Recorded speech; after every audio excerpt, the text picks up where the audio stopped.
public consciousness. What do you think about that, chaps? Have you come across that in your, in your roles as educators, in your roles as reenactors? People just don't want to give up on this lions led by donkeys thing. Kick us off. Yeah, I'll go ahead and get started here. The thing that's really interesting to me, and again, I want to point out to everybody who's watching, whether now or later, this should be incredibly interactive. We want to hear your opinions and we want to see your questions. And I'm looking away to see if anybody's commenting as I'm seeing people join. But I think this is really looking at eBay. He's looking at eBay. But I think one of the important things to take away from this is it is very hard to change people's perceptions of an event which characterizes who they think of them, which makes them, sort of identify themselves. We are seeing this in the United States currently with history of the Confederacy and the history of slavery. Obviously, slavery, something very tied into Scotland as well. I know several universities in Scotland formed, groups research groups to see how slavery impacted the growth of theirs, and Glasgow was very heavily involved in that. But it is something that people, when they have identified with this message their whole life, are really going to fight back or be hesitant to look at change. Now, in the United States with Confederacy, obviously, a lot of the modern Southern identity comes from that, and a lot of it was created as a result of the civil rights movement. It wasn't actually coming from the years during or just after the American Civil War. Similarly, with the First World War in Britain and with Scotland, a lot of that comes out of the 1950s, the 1960s, and the large anti-war movement. And it's a different message than was being portrayed by the veterans and the generation who went through the war themselves as they were writing it in the 1920s and 1930s. So it's something that, will take some time to break. It's a constant theme with First World War historians around the world. It doesn't matter if you're talking about Scotland, any place, any group of people who are involved in the war, generally there's one sort of, this is the idea of it. And it always really, in every country, follows the same lions led by donkeys theme. Even though each country had its own particular experience in the war. I tell people a lot here in the United States that we really don't teach the First World War in pre-university level education. If we do, it's a blip on the radar in between the Civil War and World War II. When we do teach it, it's generally from the British perspective because we are learning about it through poets. We're learning about it not in history class, but in literature class. That is the whole idea you get of it. And it's similar there. I think that it's something that, again, modern Scottish identity comes out of this time period. It comes out of the idea of, you've seen debates about this. Oh, Scotland suffered more per capita than any other part of the UK. There's some debate as to whether that's true or not. Scottish units were the elite units of the British Army. There are a lot of good units. Plenty of them were Scottish. Oh, yeah. And we'll be looking at this, no? Yeah. But there's a wide array of things that make people today want to be able to stand out as a member of the Scottish ethnicity, Scottish citizen, or as any country. But Scotland in particular, I think, in terms of the overall UK, has gotten a large share of this sort of myth making. Yeah, just to sort of continue on the lions led by donkeys thing, just sort of, in case anyone doesn't know, it basically began with that book, The Donkeys by Alan Clark in the early 1960s. And that book has been picked apart over the last sort of 50 years by historians and has really effectively been entirely disproved. It's on like its 37th edition or something, though, isn't it? It's absolutely incredible. It still sells because it was written, and the other books like it were written in this period where there's a lot of sort of anti-war activism. Clark himself was really more of a politician and a historian. This is the whole thing. Yeah, there's no real historical basis for what he's doing. It's the politicization of history for that agenda at the time, isn't it? Yeah, and then that image really took off, obviously, with Blackadder, and we'll talk about that, I think, in relation to schools later. But that was really kind of public history. That's how public history works. A good image sticks in the mind far more than all the historical well-defined argument that you could have. Yeah, the actual mosaic of real experience, then, sort of thing. But what I really because this is one of the things.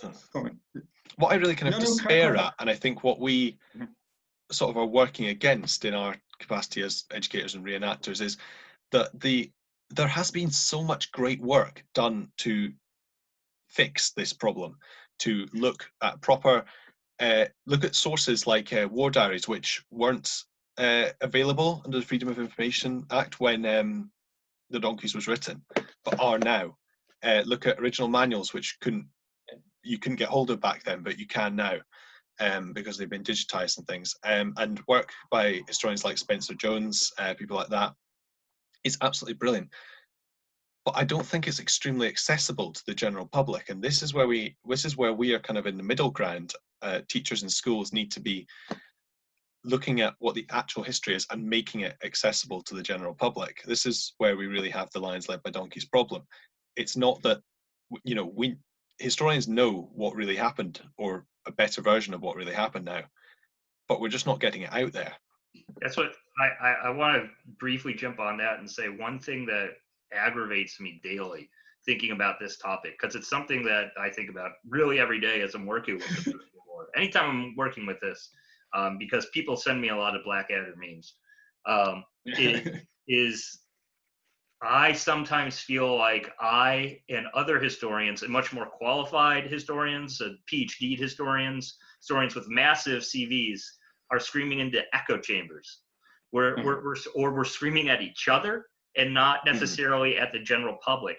I'm not sure if that's due to the academia sometimes has a sense of closing itself off from the outside world. I mean, there's the phrase stuff here on power. Or it's just a lack of people don't want to know. People don't want the story to change. I found this, and we'll talk about this, I'm sure, later, consistently at some of the centenary events in France and Flanders, as well as in Scotland and the United States. And so I think there is a constant disconnect between the academics doing the research, the public historians who are conveying that research to the public, and the public themselves. Yeah, and the people working in public history who aren't on board with the current historical trends. I remember was doing work with Dr. Fraser Brown for the same book being written by Derek Patrick as well, that we're both working on. He said to me that the general public is always one step behind the current historiography. I just think that's the most true thing I've ever heard anyone say in this. It really is. They're always going to be one step behind unless we do something about it. So really, we could get them all up to date on this, and it'll change again, or we'll realise something else we didn't have 10 years ago. Yeah. So right then, gentlemen, shall we just let's just take, or try and take, a big old axe to perhaps one of sort of like the great big, perhaps, myths of Scotland and the First World War. Were Scottish regiments actually Scottish? Go. There is I think there's 6 Highland infantry regiments, correct, right? I might get my numbers wrong. But overall, there's, I think, 10 Scottish infantry regiments during the time of the First World War, and as well as Scottish cavalry, Scottish yeomanry, and Scots. Very important group, not generally remembered, are Scots serving in the general field services, so being Royal Engineers, Royal Army Medical Corps, the Royal Navy. So huge contribution from Scottish universities to the Royal Army Medical Corps and Royal Engineers, and that is just completely papered out history, because a Scotsman has to be an infantryman, doesn't he? He couldn't be a scientist in the Royal Engineers. He couldn't be a doctor in the Royal Army Medical Corps. And of course, by the time we get him around to the First World War, she can be a doctor. She can be a scientist. And that's just, no. We're Scotsmen. We're infantry. We do the fighting. It's nothing to do with women. Yeah? Yeah. Or, also, rather, Yeah, 10 regiments doesn't count. We haven't really counted yeomanry there as well. Scottish Horse, all the yeomanries. And also, there's quite I can't remember the exact statistics, but during the sort of Hague era, there end up being quite a lot of Scots on the general staff. So you have that as well. Yeah. Well, and that's something I think really important to point out is a huge amount, particularly the guy leading the British Expeditionary Force that we all think of is a Scotsman. I mean, he runs his family goes back to a very popular whiskey brand, and there's still some lands around there outside of Edinburgh. But I think it's Fife, mate. It's Fife. He was in the Fife Light Horse. Yeah, he was a private, which I didn't know until you mentioned that to me the other day. But the thing that I think is really fascinating about all of this is we have some of these statistics. There was a really good thesis done at the University of Glasgow, I want to say in like 2012, where they actually took the voluntary recruitment, and I'll feel free to share with anybody who's interested after this, into Scottish regiments after the declaration of war for the first few months. And most of the Highland regiments don't actually recruit men from not only their areas, but from Scotland. The most Scottish regiment for the first few months of the First World War is actually the Highland Light Infantry, which is the city of Glasgow's regiment. And that's retaining about a 90% Glaswegian volunteer force and about a 90% Scottish force. But you have other units that are, not Scottish at all. We were talking about Jackson, who wrote a really interesting book about his service in the Cameron Highlanders. He was from Cumbria.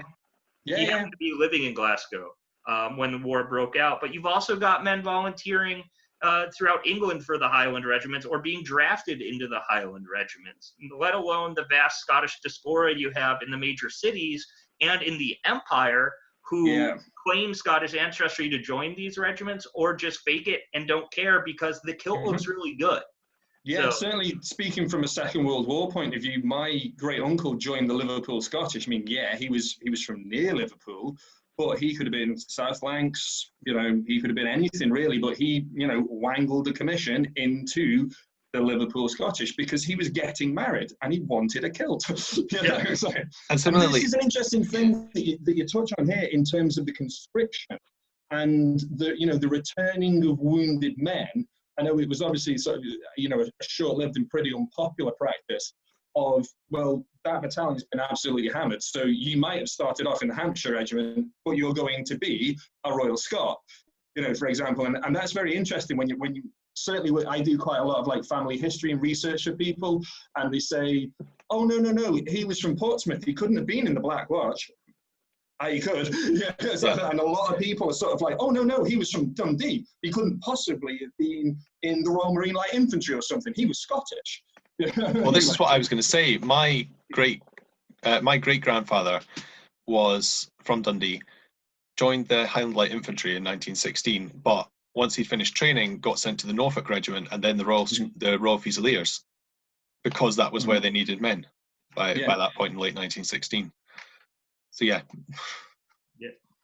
I was also going to say, so what do you think then? Scottish regiments, Scottish or not, majoritively? I suppose it depends where and when, doesn't it? It depends where, when, who we're talking about. I think one thing that is important to mention as well is that even if you have men in these regiments that aren't Scots, there is a sense that they are becoming Scots by serving in these units. And that's a theme that they talk about in a lot of regimental histories. That you might have a Cockney guy from the East End of London, but he was a Scot because he was in the Gordons. Like that is he picked up the slang, he picked up the traditions. You see this. A buddy of mine, Rich Moncrief, did a really interesting look at the 42nd Battalion of the Canadian Expeditionary Forces, which were the Black Watch of Canada, and the majority of them were British immigrants, but the majority of them were English British immigrants. They weren't Scots. So there's a big mix there as well. There's a very not one of the famous ones. Sorry, just there's a quote from Churchill actually saying that in Scotland he found his wife, his constituency, and his regiment. His constituency being Dundee and his regiment being the Royal Scottish Fusiliers. It's just quite interesting that as an Englishman, and a very famous one, he felt that he became Scottish because of his regiment. Yeah, there's the old apocryphal story. I don't know how true this is. I've heard different men, Cockneys, lads from Newcastle, lads from Birmingham, in the Seaforths, the Camerons, the whatever, whatever, fighting in the barrack square one day over, which of them was the better jock, like. There's obviously like the common misapprehension, and this is certainly something that we see when we do the living history, where there's this idea with the public that if you are not a kilted infantryman, then you cannot be Scottish. There are plenty of times, because we like, in Scots at War to foray into the yeomanry regiments. We do an awful lot in the Lowland regiments. When people will say, well, you can't, why have you got trousers on? Why are you're not Scottish? Yeah, this is a Scottish regiment. So the whole thing here is, chaps, what sort of percentage of Scottish troops were wearing kilts? And there's a whole sort of like a lot of stuff bound up in that as well. Dare we say it, were kilts actually a good idea? Was the kilt a suitable thing to go to war in? That's a very different question to sort of like, is a kilt a suitable thing to enlist in and train in? Is a kilt a suitable thing to actually fight in? Or should the bullet have been bitten, as it was in the Second World War, when they just went, no, battle dress trousers? What do we think?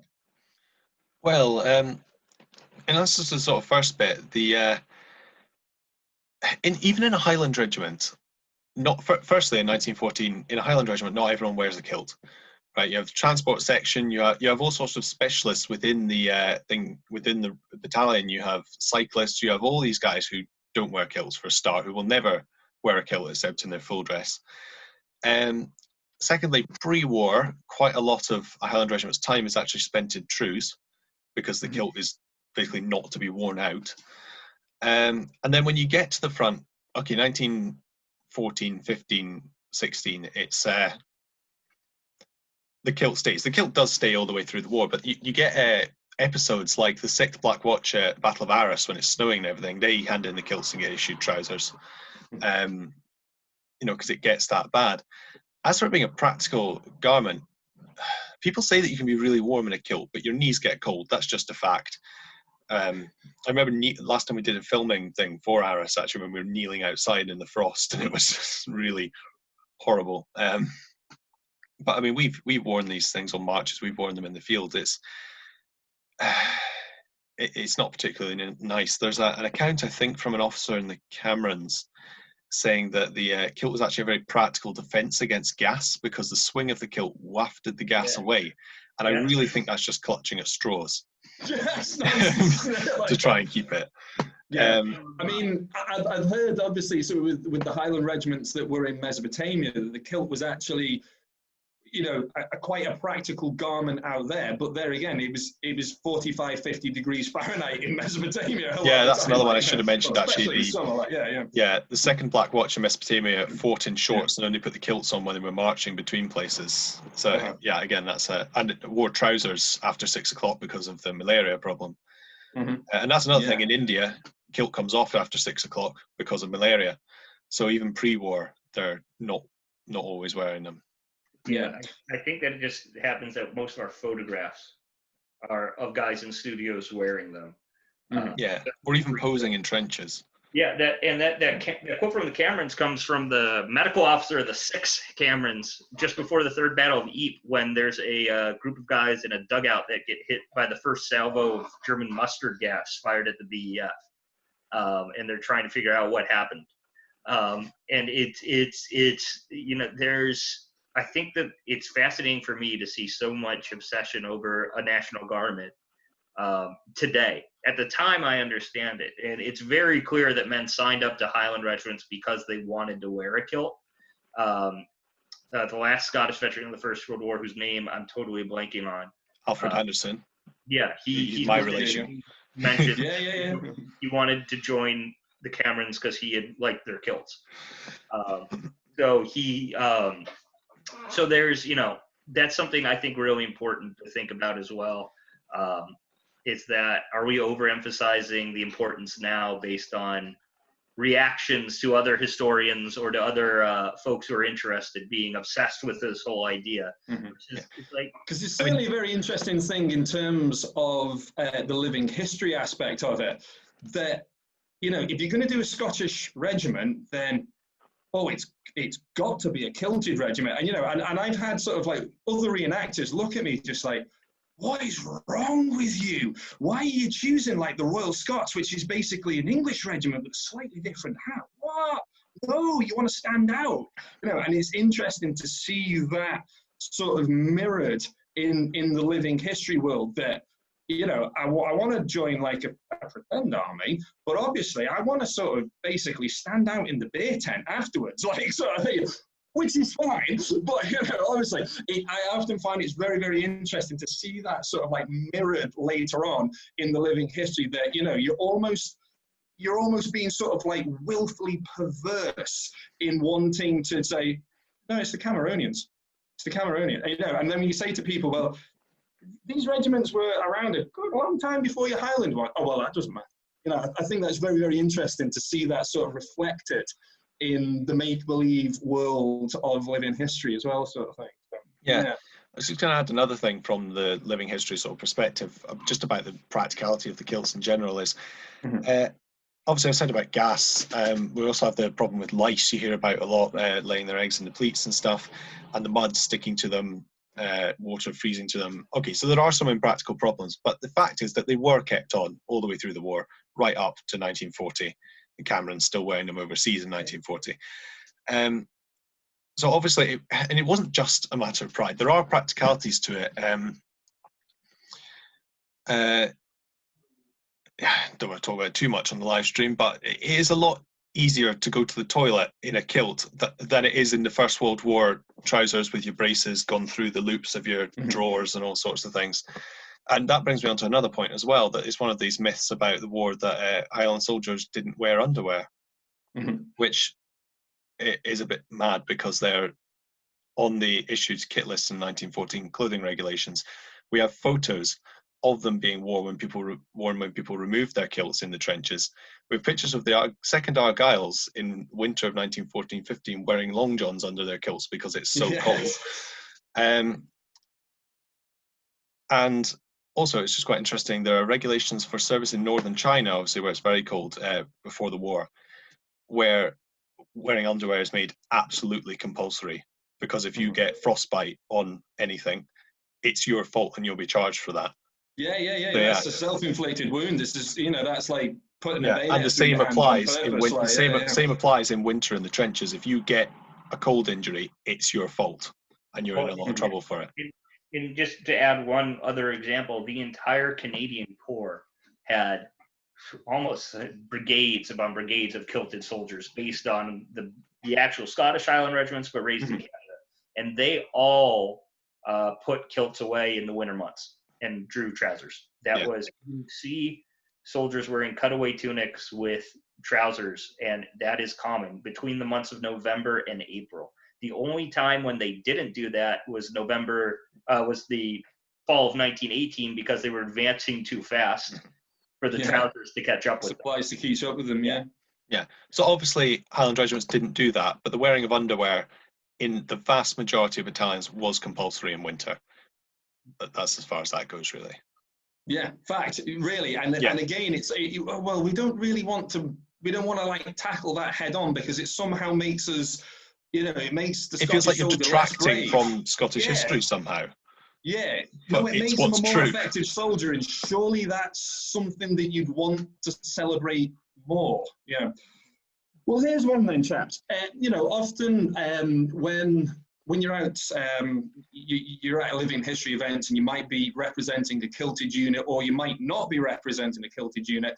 A lot of people will say, oh, well, you're not one of the ladies from hell if you're in the Royal Scots. You're not one of the devils in skirts, you know? Excuse me. So the whole thing here is a lot of people will tell you as a reenactor or as a public historian that there was a particular thing about Highland soldiers, especially kilted Highland soldiers, that the Germans were particularly afraid of. Now, is there actually any real evidence that the Germans, for example, called Scottish Highland soldiers ladies from hell, devils in skirts? Was there any evidence that really they were any more frightened of a Scottish Highland regiment than they might be of an English county regiment, of an, you know, or an Irish Fusilier regiment. Where's this come from? Is there a kernel of truth in this, a grain in the truth that's been massively expanded on, or is this just baloney? Where are we on this? Because people love this stuff. You know? Yeah, people are absolutely obsessed with, you know, those bloody kilts or something like that. Yeah. Absolutely, I have yet to find conclusive German sources that single them out, to the point that German sources, whether this be a individual German soldier or German high command, don't differentiate between British troops. They don't differentiate between British and Canadian troops. They're all Englander. That is it. Yeah. That is what they use, right? Doesn't matter where in the empire you're from, with the one exception of Indian troops, right? It's very clear to define. But you have to think about post-1914, so the majority of the First World War, how often are you physically seeing your enemy? Yeah. Right? It's on the Western Front, at least. I'm not going to talk about Salonika or the Middle East, but in Salonika, never. Right? Because nothing happened in Salonika. That's another myth for another day. Apart from you physically taking prisoners, how do you know about that? We do know that when some of the Highland or kilted regiments went on raids, they went into trues if they were wearing kilts normally, so that they couldn't be identified if they were killed or captured, right? Yeah. But I don't really believe this. I think this goes really hand in hand with another story that we have in the United States, which is the story of the U.S. Marines at the Battle of Belleau Wood being called Teufelhunde, or devil dogs. The first time that appears is not in a German source, it's in the New York Times, right? And I'm very certain that the first time the Ladies from Hell or the Devils in Skirts appear is also in either British or American newspapers. I think it's a propaganda piece to prop up some of these guys who, you know, honestly were the image for the world of the British Army. If you look at any non-British, and a lot of British too, propaganda from this time, and they depict a soldier, he's very likely going to be kilted, because that's something that stands out as uniquely British. All French propaganda postcards I've seen that depict a British soldier have him wearing a kilt. Yeah. He's either wearing a kilt or he's a Sikh in a turban, right? Which is fine. But it's something that French people said, oh, he's very clearly British. He's not one of our men who wear khaki, right? Yeah. So it becomes the image around the world for this, for better, for worse, or for true or for false. Yeah, the term "ladies from hell," I'll just add, is one that has really kind of been applied mainly, I think, to the Black Watch. That's kind of one that sticks with them. And really, I think the majority of sort of historians who've looked into that now basically think that it's a name that the regiments conferred upon themselves, more than the Germans actually doing it. There is an account by one of my favourite guys, Second Lieutenant Alexander Gillespie of the 2nd Argyll and Sutherland Highlanders, saying that the Germans they brought in as prisoners were terrified of the Black Watch because they had attacked a working party of the Black Watch, and they had beaten them back with picks and shovels, and obviously done a lot of very horrible, giving them a lot of very horrible injuries with that. Medieval levels of carnage. But the fact is that if any force on a working party with their rifles piled using picks and shovels is attacked, they're going to fight back with the picks and shovels. It doesn't matter that it's a Highland regiment. Added to that, I think, obviously, I've done a lot of reading into the first Black Watch in this early period in 1914 when they know who they're up against. They have a lot of respect for the Prussian soldiers, particularly the Prussian Guard, which they come up against at the First Battle of Ypres. I think all the way through the war. I would say that really quickly. Notice that while they, in fact, do come up against the Prussian Guard, every other British soldier also thought he came up against the Prussian Guard in every battle he fought. Yeah. Yes. Yes, as well. But that just basically shows that there is some level, you know, it works both ways. There is on some level at least a healthy respect, if not fear, for these sort of elite units of both armies. I'm going to come on to the subject of Pipers later completely, but there's maybe 3 of them in the world commemorative German coins that depict a skeleton playing the pipes. Oh yeah, after lose, now, the Piper these of Death are, ring, yeah. And I think they've really been misinterpreted as a mark of like the Germans were afraid of the Scottish ladies from hell with their doodle sacks and all that. I think it's really more like a propaganda thing. It's like saying, you know, they're evil, they're in league with the devil, whatever. Like when it's like the British propaganda posters of a Belgian nun being bayoneted, or the end of a Ulan's lance. It's exactly the same thing. It's not a fear thing. It's just a propaganda thing. Would you want to make your own soldiers scared of the enemy? You want to dehumanize them, but you want to say, you guys are going to come kick your butts. Like, yeah. So here's one then, fellas. There's the idea, it's a bit of a dichotomy, really, depending on who you speak to, and depending, I suppose, on their temperament, and to a certain extent, their politics. There is the idea that the Scottish soldier, by very dint of being Scottish, is an elite, somehow better than any other sort of troops that you might find in the UK. Certainly better than sort of like these anonymous English regiments, you know, these anonymous English county regiments. But there are some kind of like, you know, tip of the spear elite force, yet simultaneously they were also cannon fodder. So what's going on here? Were the Scottish troops, and I suppose the Scottish divisions, i.e. 9, 15, 5, 1, 5, 2, were they actually treated any differently by the sort of generals in charge? Or, you know, for example, is there something to be said for like, an English donkey sitting there in a chateau going, ha, ha, ha, ha, let us send the Scots to their deaths again. And then somehow the Scots miraculously pull it out of the bag. Is there anything behind that? Or were the generals just like, send that division there, capture those trenches, crack on? Is there anything in this that the Scots were any sort of like elite troop, i.e. any better than any other troops, or B, that they were deliberately used as cannon fodder? Or just send the Scots in? Is there anything there? Or did genuinely your average British general not really have that much time to think about these things? Well, if I could just jump in first before, because I assume Jim is going to talk about the sort of new army divisions and what's going on with the elitism in that. But there's two sort of things. I'll address your sort of last point first, that a general will just send a division where it's needed. The way that tactics work, that's the problem with public history. It's so difficult to convey exactly how tactics and strategy, being two separate things, actually work at the time. But the British Expeditionary Force, the way it's trained in 1914, is supposed to be uniform. It's a small army which can be made to one standard. There is no unit that's specifically better than another. Or it's perhaps a division. The first brigade, the first division, the Guards, basically the Guards and the Norfolks and the Black Watch, the Camerons, are supposed to be the best. John French once said that they were haunted by the demon of efficiency. Basically that they couldn't have a rest because they were supposed to be the best and be doing everything. But in reality, he was just giving a nice speech. You know, they were all supposed to be very good, and they all performed very well on the mock invasions and exercises that were done before the war.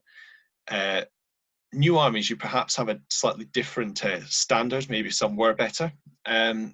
So maybe that's something Jim can come on to. But I'm just going to talk about the Scots specifically. Going back to the whole K1, K2, K3 thing that was sort of addressed. I think I was in the first one that we did. Yeah, the main point about Scots is that there has always been this martial tradition. I don't think it applies in the early 20th century or even the 19th century. But there's some work that I was doing for uni last month, and basically I was looking at a letter sent from some English nobleman to another British government general in 1746, I think. It was during the sort of rounding up of Jacobite supporters after the 45, and basically just describing the situation in Scotland, splitting it into Highlands and Lowlands. And basically he said, if I remember the quote, it was like, he said that the men of the Highlands make as good a militia as any found in Europe. and I was writing about the independent companies and the early regiments at that point. So I took that to mean basically that they made good soldiers for that point. But I think sort of really looking at it now, I think other, certainly in the rest of Britain, it was seen that Highlanders in that point were a sort of class of people Highlanders and Scots generally, used to fighting each other, used to kind of living more roughly, living more violent lives, being armed. Night, that's still true. Oh, well, it is when you're at the back of the queue in Craig's. Certainly, when you see, there's very much like the cultivation. This is something that I'm very interested in, like the cultivation of the parallels of sort of like the Scottish Highlander, along the same lines as what was unfortunately called sort of like the noble savage at the time. That we're dealing with, like Gurkhas, Sikhs, Pathans. These lads are at the top of all the weird social Darwinist sort of classification of martial races, which is obviously very, very prevalent in India at the time. Essentially, the further north you got, the better it got in terms of soldier, and that sort of certainly seems to have leached over into ideas about the British Army as well. That like these Highlanders, noble savages, breed apart. Yeah, it's odd, but obviously, as you're saying there, in terms of standard and training, it doesn't really matter as opposed to your individual German soldier. If it's a machine gunner of the Black Watch or a machine gunner of the Devonshire Regiment, they're going to be trained to a good standard, and if they hit you, it doesn't really matter. Yeah, I mean, it's this thing. I think the Lowland view and the English view of the Scottish Highlands, and even into the late 18th century, is still that it needs to be civilized, basically, in the wake of the Jack Shawnee in the Boghouse, isn't it? All that sort of stuff. And you can really, genuinely, it's amazing when you read letters from people at this time and they talk about the Highlands, and it's like, we need to get them sorted out, get them brought up to date with the rest of the world, because they're just fighting each other. They are a warlike race. But by the early 20th century, that's gone. There might be a memory of it, but it's not the case. There are railways that connect the Highlands to the rest of the place. Exactly. Go on, Jim. Well, I think it's important if we go back to the founding of a lot of these regiments in the 18th century too. I mean, we have that myth about the Highland soldier coming over to the United States, in North America, really, as well, with the idea that, during the 7 Years' War, the Native Americans, the First Nations, respected the Highland soldiers much more than any of else. Yeah. Also running all over the place, hacking people and ambushing British soldiers. And I don't think there's much truth in that either, because someone from Inverness is not going to do very well in the swamps of Georgia, as much as someone from like London is not going to do. I don't do well there. So it's so I think there's that aspect, and something that I wish I knew more about, but something that I became fascinated with at a particular whiskey bar in Leith, which involves a hoop. Oh yes. But is the idea that really in the years after the Highland clearances and throughout a lot of the 19th century and the years leading up to the First World War, there was a lot of discrimination against Highlanders in Scottish society. This idea that they were leaving the Highlands and coming down and taking the jobs of the people living in the cities, and worst of all, they were Catholics, is something that I'm fascinated that seems to just magically disappear with August 1914. That now they're these brave heroes, and if they go in the army, they're great. But if they're living here or trying to get a job in Edinburgh, no, I'm not. No. It strikes me as it's very much as a case of sort of like the dog bites the cat, bites the mouse. Obviously going back to Union and certainly going forward into times, the Enlightenment times. A lot of people in London, especially, they're like, these bloody Scots are everywhere. And there was an awful lot of anti-Scottish feeling, anti-Scottish discrimination, obviously in the light of the 45 Rising, that sort of stuff. And it almost seems to me that the Lowland Scots then sort of like transfer that onto the Highlanders. You think that we're the pest, they're the pest. Yeah. It really impresses me. And then when we get into the First World War and we talk about the who was was one group better than the other, I think you've hit the nail on the head that saying everybody starts at the same standard when they arrive on the Western Front. You know, they have to have met these standards to have been deployed as a unit. The Germans do rate British divisions, and those records survive, so we know what they thought of various British divisions. And always at the top is the 51st Highland Division. Yeah. And I think Scots and historians who study Scots, or people who are interested in Scotland in World War I, love that fact and take that fact very far. I don't think at all that's due to the fact that they were the Highland Division. I think that they were just really, good soldiers. Like, yeah. They were good soldiers. When they first go into action as one unit at High Wood on the Somme, they get rocked, first off. So I think what that comes down to is they had an amazing adaptation policy. Their general at the time, General Harper, was fantastic as a divisional commander, right? The Highland Division insignia, people said, stood for Harper's Duds. And they become a crack division not because of their identity, keeping in mind that many of them, as some of our viewers pointed out, you had tons of guys from Manchester serving in the Gordons and in the Seaforth. Yeah. Well, there's the whole like failed Manchester Scottish project, you know, and we end up with a lot of guys in the 16th Royal Scots and plenty of lads from my area of the world. You know, it's not uncommon for me to find lads in Chester, Warrington, northwest of England, who die with the 4th Royal Scots on the 28th of June because, you know, a party of the 4th Royal Scots West England said, "We'll have you fellas." And you know, and there was a lot of friction about that, you know. So I think it comes down to, you could have an amazing, you know, West Lancashire Division, 55th. Excellent. Oh my word! Yes. But I was literally just about to say the 55th. You know, incredible. They're a great division because they had amazing leadership. And they had amazing soldiers who were able to adapt with that. So I think that's where and it might just be that some of the Scottish divisions had better leadership. You know, and you know, a lot of the Scottish formations might, as we pointed out, the head of the BEF is a Scot. So it's not an ethnic thing. It's a training, it's a doctrine, it's a combat action thing. We do have one question, which I think is really interesting. Let's do it. This comes from my good friend Noah Siegel, actually, who I went to college with. What effect on Scottish World War I revisionism have on some of modern storytelling of other Scottish stories, going all the way back to, say, things like Rob Roy or William Wallace? Was there connections, and has the experience of World War I and Scottish history revisionism changed that at all?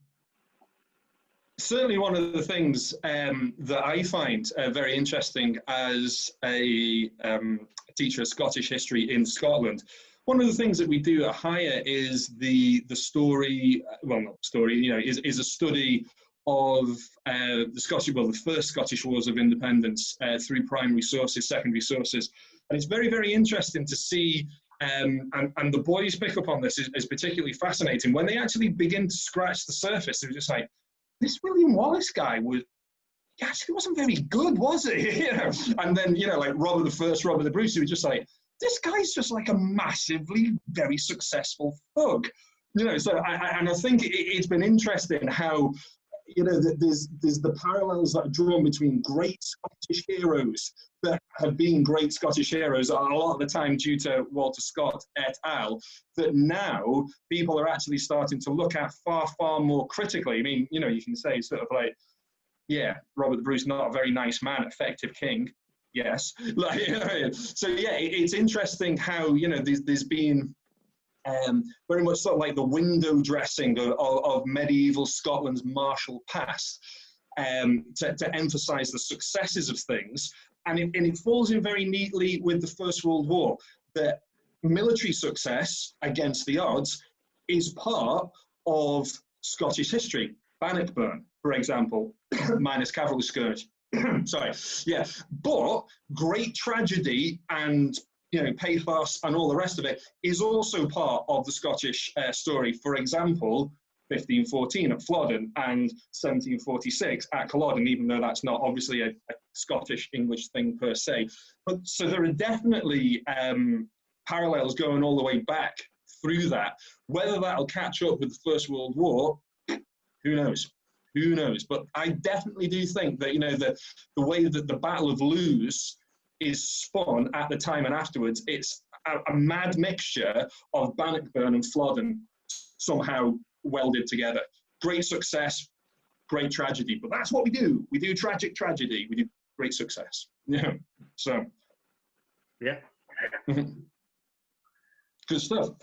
All right then, chaps. Perhaps the biggest one of them all, and young Rowan here, he may well struggle with this. He may well not struggle with this.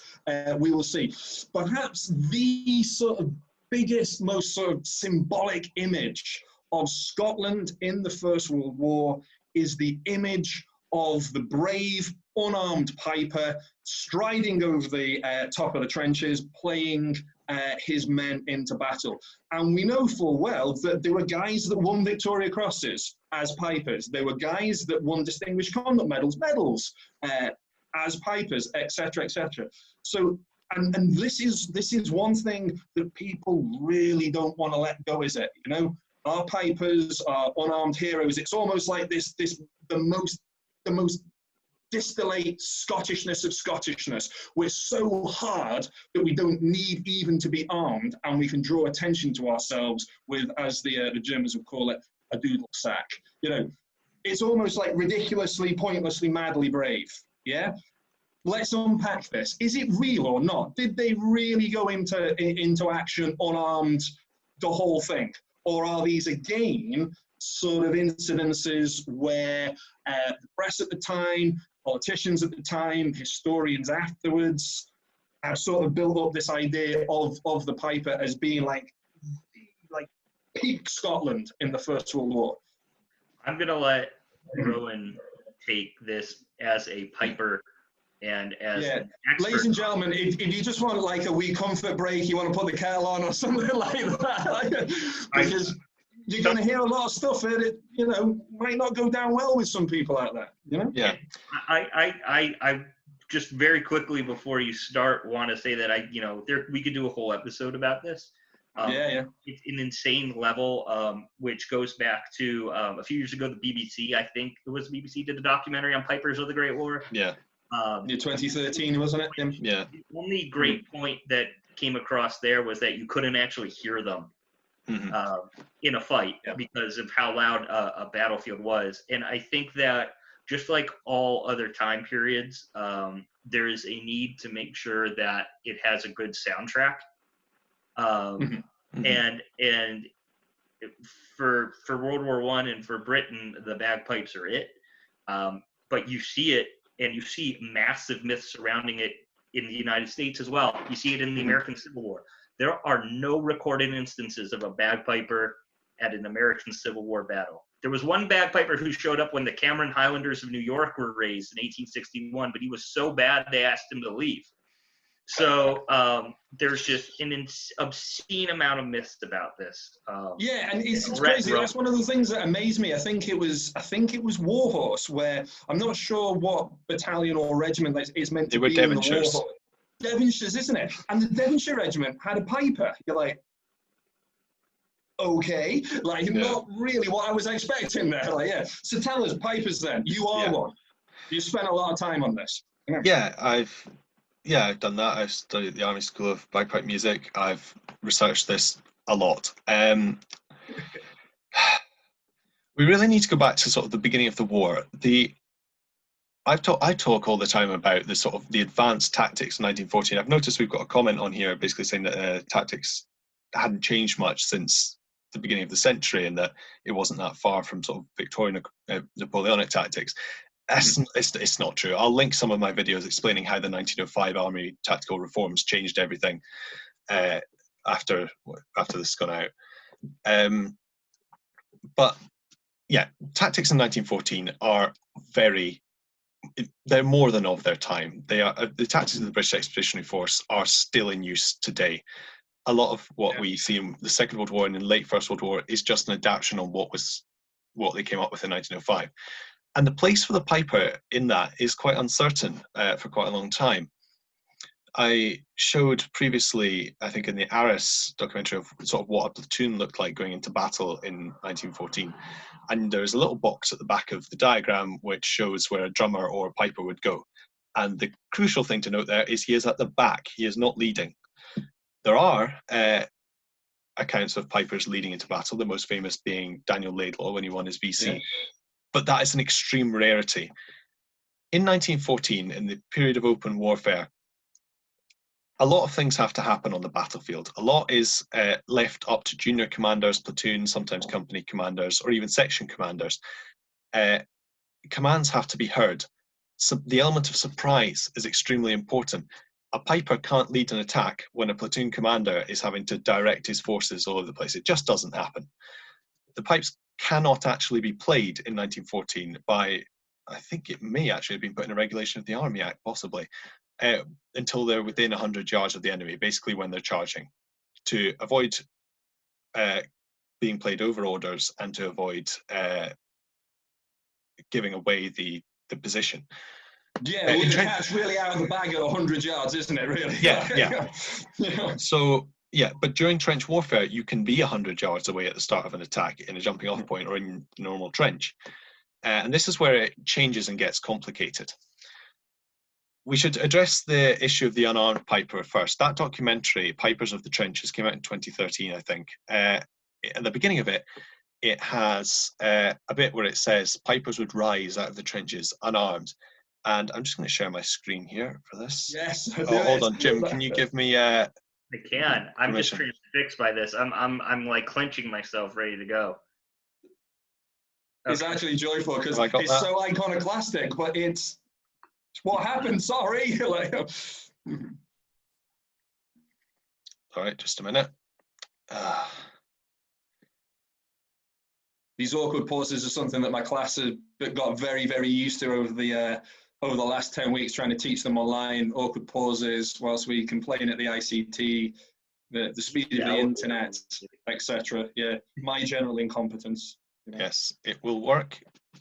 Is it working? Well, not just yet. Let's see here.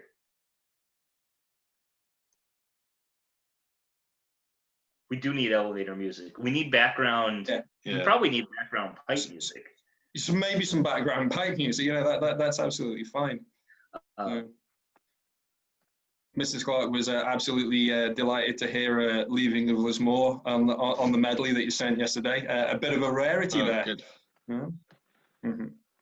Right. Very, very good. Hold on. Pressing the button again. This should work. Here we go. Here we go. Right. We're now within 100 yards of the enemy trenches. So let's do this. So this is a very, if the PowerPoint actually comes up, this is a very famous image of pipers in the First World War, except it's not. It is Daniel Laidlaw, VC, playing himself in the 1928 film The Guns of Lewes. Now, the documentary in 2013 used this image, him climbing out of the trench, used the footage of it, and basically said pipers would rise. What? Have you got it? Yeah, it's just come through now, mate. Yeah, it's looking great. Oh, right, okay. So they used this image of pipers getting out of the trench, said that they were getting out unarmed, and even though this is just a film, you can very clearly see that he's wearing a revolver. Oh, yes. Yeah. So this is the basic point. Pipers... Graphics. Yeah. Pipers during the First World War were first and foremost soldiers. The bandsmen of a Scottish regiment, or any regiment actually, were stretcher bearers by default. But pipers were soldiers, and so were drummers could also be stretcher bearers, but pipers were supposed to be fighting if they weren't playing. Also, within a battalion, you have, since the Crimean War, 5 official pipers, but your pipe band is made up of other soldiers who just happen to be able to play the pipes. So a lot of people who were decorated and who were killed as pipers weren't playing the pipes at the time. They were just soldiering normally. But this is something that I started to notice when I was starting to sort of put together the pipers impression several years ago for Living History, is that the more you look at pictures of pipers in the First World War, the more you notice that, I mean, they're all armed, all of them. You see the pistol ammunition case on these ones. And there is in the equipment regulations. pipers carry 12 rounds pistol ammunition, a dirk. Drummers, she says, are unarmed when they're acting as stretcher bearers, but that means military band drummers.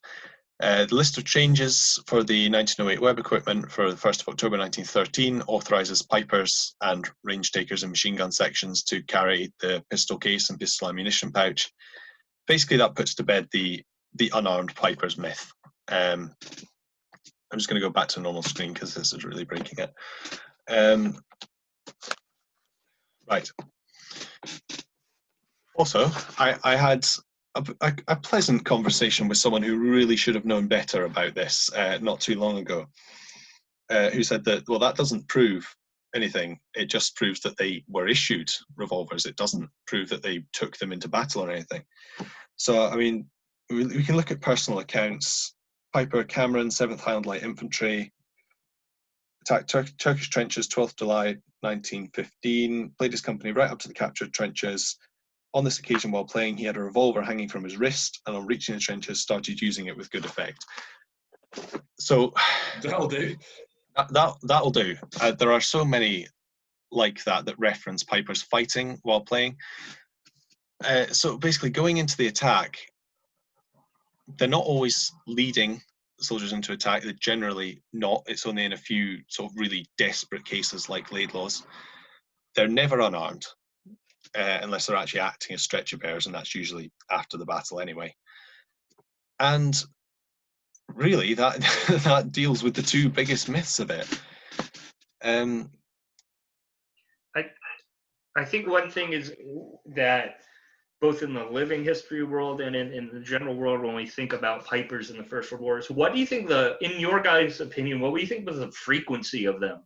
Let's say on the Western Front. Because they seem to be everywhere all the time. If there's a Scottish soldier about, you know. Thank you. You reminded me of my point. Piper, yeah. Not you. I'd slightly lost the thread there, but I've got it back now. Yeah, this is the other thing I'd said about pipers being employed in other jobs. The really useful thing for a battalion in the age of really kind of the technological advances during the war is that the pipes and drums are a little kind of self-contained group which can be trained to do a specific job. So, for example, the pipe band of the 7th Black Watch become anti-aircraft Lewis gunners. In the 2nd Black Watch, the pipers are the first to be trained as bombers, and Sergeant Pratt, the pipe sergeant, wins the military medal and the bar, I think, for basically bombing everything that moved. Nothing to do with, neither of these things have anything to do with piping, and yet pipers were highly decorated for doing it. It was very important. Now, we have two main cases of extreme valor in the face of the enemy playing the pipes, which are known about. There's James Richardson, who's Canadian, I always forget which regiment, and Daniel Laidlaw of the KOSB. They are extreme circumstances. The 7th KOSB was badly hit by gas. They needed to get into battle. It wasn't very far for them to go. Laidlaw did what was needed. There were two other pipers who did almost exactly the same thing on that day. What Laidlaw did was amazing, and I am so glad that at least one of them got recognised with the VC, but there were two other men who also ended up with the name the Piper of Lewes, and it's a real shame that they haven't been recognised in the same way. There are a huge number of these cases of pipers playing in battle. They're not all on the level of the Laidlaw case, and they are all, in all cases, pipers were armed and expected to act as soldiers once they'd finished playing. So it's not quite the image that we think, but it did happen. The only thing is that pipers did sort of, the use of them sort of tailed off during the war. And really, by about sort of 1917, you've really not seen them being used. In the last 100 days, in the pursuit of the German army, it comes back. But to be honest, I don't have statistics for this, but I have a theory that there were actually more pipers playing at Alamein in World War II than there were at Lewes. The reason for that is in Bernard Ferguson's book by the Black Watch in the First World War, Black Watch and the King's Enemies, he mentions the sheer amount of pipers in the Highland Division. There was basically, they were right across the frontage of the 51st Division. And General Wimberley, commanding the 51st Highland Division, mentioned that there was one piper per platoon at Alamein. Yeah. So that is more than, if that's correct, if both those accounts are correct, that is more pipers in a Second World War battle than there were in any First World War battle. Mm-hmm. And yet, it doesn't get talked about. Yeah, one of the interesting things that I was reading about, obviously, I can't stay on the topic of Western Front for more than about 3 seconds, but one of the interesting things was just going back to the HLI on the 12th of July in Gallipoli there. The story which really made the rounds in the Edinburgh papers at the time was the story of Pipe Major Andrew Buchan of the 4th Royal Scots, who went over the top and was apparently shot in the leg, was then shot in the stomach and still carried on, and was then shot in the head, actually fell onto the Turkish wire, according to the Edinburgh papers at the time, whilst playing his pipes. So you might just say, well, yeah, that's fair enough. That's what First World War pipers did. You know, that's fine. Interesting little thing that I was reading about in the 52nd Division history, when it was talking about the actions of 156 Brigade that day at Gully Ravine. There are obviously individual soldiers, individual officers, senior NCOs that are mentioned by name as dying, but very, very interesting footnote. And Pipe Major Andrew Buchan was killed on the Turkish wire, so far marrying up perfectly with what's appeared in the Edinburgh Evening News, with his rifle in his hands. I thought to myself, that's very interesting, you know, because you'd sort of expect a soldier to have his rifle in his hands, unless he was obviously a piper, whereupon, if you're acting onto the common myths, he would have his pipes in his hands. Yeah. But it almost seemed like the divisional history was trying to scotch the myth of this guy being basically shot in the head whilst playing on the Turkish wire, not sort of outright denying it, but just pointing out perhaps that another set of facts may well have obtained on the day. Just very, very gently pulling the public in a slightly different direction. And I just thought it just really, you know, what an odd thing to say. He died on the wire. Yeah, we get that. He's a senior NCO. Yeah, we get that. With his rifle in his hands. Very odd line. And it sticks out like a sore thumb. You know, because all the rest of the officers and senior NCOs are organising the signal section, you know, throwing jam tin bombs, getting the machine gun with his rifle in his hands. Almost just sort of like saying, we're not outright denying the stories that you heard about in piping. We're just going to say this. We're not saying anything. We're just saying. Yeah. You know? And that, so very interesting, that one. You know? Yeah, I'll just add in sort of another bit. I should say, the revolver thing that I went on at far too much length about was the revolvers were carried when they were piping. If he was going into battle as an infantryman, he was still carrying a rifle. He could still draw a rifle from the stores because he is a soldier, not just a musician. But this really is sort of like the level of detail that is needed to sort of repudiate some of these myths, isn't it? Yeah, you have to look at the tiny details before you can get the big stuff. Yeah, the 8 Scottish Rifles on you know on the third attack at Gaza, almost as a treat, it says in Finley's battalion orders that the pipers may play their pipes should they wish to. Obviously, the inference being at any other time they'd just be shooting at Ottomans, sort of thing. Yeah, and I thought again, it's just like these little things. It's almost what's not said rather than what is said that actually gives you the true picture there. Excellent then, gentlemen. So do we want to say anything more about this? I'm sort of like conscious of the fact that time's drawing on. We've obviously set fire to a lot of thatch this evening with some of the things that have been brought up here. Any chaps just want to bring anything else into the mix or think about how these myths are perpetuated, what people can do to sort of, you know, stop them, for the want of a better word, because as we say, people are really, really resistant to this. Yeah, I mean, I think that these myths, not only in Scotland, but around the world, are, as I said at the beginning, so embedded in society when they talk about these events that they are hard to dislodge. And you have to look at, you have to look at and see how can you bring forward the truth without damaging or offending That's very much it. It's all, Yeah. no, this will be some of the things that have been said tonight, irrespective of the evidence, will be to some people heretical, almost like, you know, like it's almost as we were saying right at the very start, that you can't start to delve into the actuality of the situation without somehow slighting the memory of the men that were there. But Yeah. you know, especially with, you know, with Scottish regiments and the First World War, the story is already so bloody good. It doesn't need to be embroidered on in this respect. It's, you know, the men that were there, and you know, and the things that they did were already, you know, as you were saying before, sort of like of the time and beyond their time. That this sort of sentimental embroidery, for the want of a better word, is almost, it's not necessary, is it? Like really? with the Pipers, with the story of Laidlaw, it's so amazing. It's, you know, I love it so much. I love trying to find out more about that single story. Don't detract the fact that he was a soldier and that he had his weapon with him. What's wrong with that?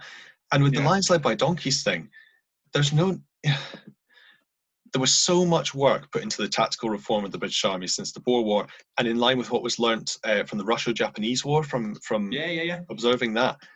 Don't detract from what the BEF did in 1914 or fail to understand what they were doing by saying that they were, you know, walking into machine gun fire and lining up and firing volleys at each other or whatever. Yeah. I'm not saying this is anyone's certainly one of the things that just really, really annoys me as a history teacher of Scottish history in Scotland, that, you know, you still hear this really, really hackneyed stuff that's still being taught in some places. And as I keep on saying, you know, the truth is so good, it doesn't need to be made up. And obviously, from my sort of limited experience speaking with veterans and stuff like that, the chaps that I know that have fought in Northern Ireland and Iraq, Afghanistan, Borneo, you know, you name it, the last thing that they would want to be remembered as is some sort of like poor, unskilled dupe that was was sent into action. You know, these men, especially at the start of the war, were highly skilled, highly trained, and wanted to be there. And any sort of detraction away from that, I think, is, personally, I you know, if it was me in that situation, I'd find quite insulting. You know, I don't know, but there we go. Yeah, it's think as well too about, especially at a time like now where in the United States we're reflecting on our own history and saying, well, maybe the lie has done too much damage, that it won't get to that point, obviously, with these topics in Scotland, but look and say, at what point do some of these myths, being far from the truth or not even the truth at all, at many points, how do they impact the decisions you make daily? Yeah. Interesting stuff. Very well then, gentlemen. Shall we draw it together for a week there? Any final points? Any more questions from the floor or anything like that? Or are people either suitably celebrating that the truth might finally out in another small way, or are they doing the curtains in frustration and anger? Who would know? Who would know? I think we're good. I'll say with that, for everybody who's watching now or watching later on YouTube or on Facebook, the three of us are more than happy to answer questions or encourage discussion or engage in discussion. So feel free to send the page a message. Certainly from the point of view, I mean, obviously I don't flatter myself for a moment to think that there are many teachers watching this, but, you know, please find me questions and this, that and the other. Obviously I've something of a name in Scottish Teaching Turtles of something of an iconoclast and a firebrand in the willingness to get the truth about the First World War there. But, you know, if you want to join the ever-growing band of people that are actually attempting to teach the First World War in an objective but real way, do drop us a line, because this is where it can start from. Okay? Thank you very much, ladies and gentlemen. Have a happy fortnight. Keep safe, and we'll see you again soon. There should be some good films coming out. One that went up before, I think, Rowan, about the use of the officer's sword and the bayonet. That's just out today, I believe. Even better than that film is the outtake reel. Not that much blood was spilled, I don't think, but. I'll let you investigate that one at your own leisure. Thanks very much, folks. Take care.